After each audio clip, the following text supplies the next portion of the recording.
경기도 안산시 상록구 사동에 위치한 그랑시티자이 아파트는 2020년 2월에 사용 승인을 받은 단지입니다.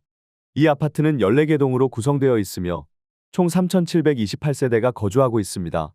최고 층수는 49층이며 용적률 403%, 건폐율은 21%입니다.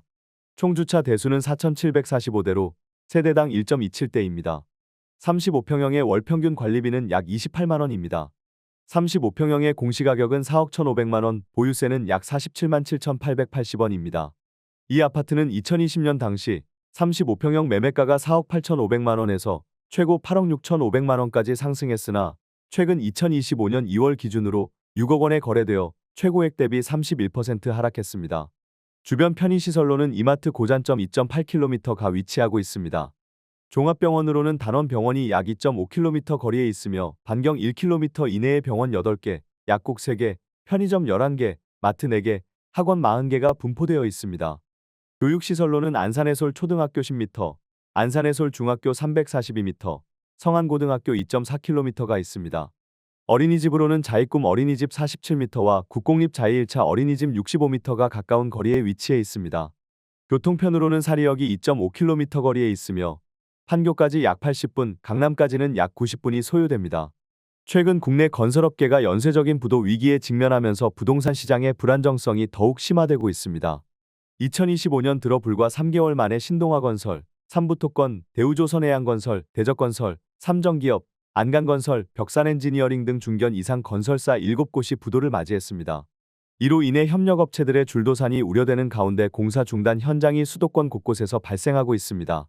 2023년에는 17건의 분양사고가 발생했으며 2024년에는 벌써 177건에 달하는 분양사고가 보고되면서 피해액이 1조 원을 넘었습니다.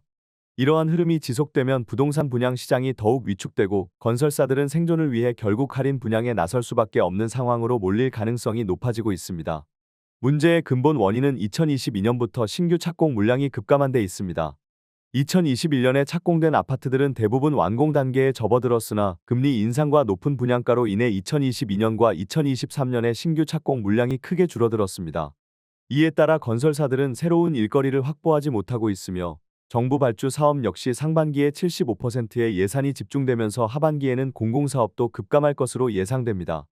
이로 인해 건설업계는 더욱 심각한 위기를 맞이할 것으로 보입니다. 정부는 미분양 주택 3천 가구를 매입했지만 시장에서는 최소 2만 가구를 매입해야 숨통이 트일 것이라는 주장이 나옵니다.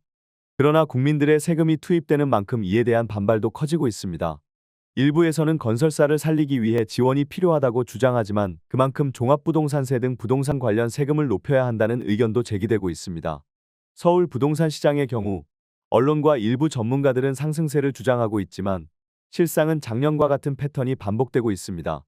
지난해에도 서울 집값이 오른다는 보도가 쏟아졌으나 이후 미분양 증가와 할인 분양 소식이 뒤따랐습니다. 2025년 서울의 분양 물량은 2만 2천 가구로 특히 정비사업 재건축 물량이 상당한 비중을 차지하고 있습니다. 공급이 늘어나면 가격 하락이 불가피하지만 일부에서는 이를 외면한 채 가격 상승을 강조하는 모습입니다. 한편 우리나라의 경제 상황도 악화될 조짐을 보이고 있습니다. 골드만삭스는 한국의 GDP가 0.7% 감소할 가능성이 있다고 전망했으며 시티은행은 2월 수출 증가가 실제 경기 회복이 아니라 미국의 관세 부과를 앞둔 조기 출하 효과에 불과하다고 분석했습니다. 특히 반도체 산업의 회복이 더딘 가운데 미국의 자동차 관세 부과가 현실화될 경우 한국의 자동차 수출에도 타격이 예상됩니다.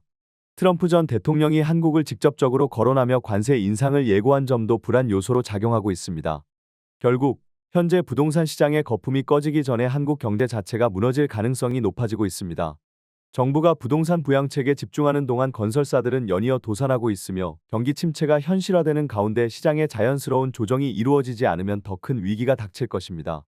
부동산 거품이 터지지 않도록 억지로 유지하려는 시도가 오히려 한국 경제를 더욱 위험한 상황으로 몰아가고 있습니다.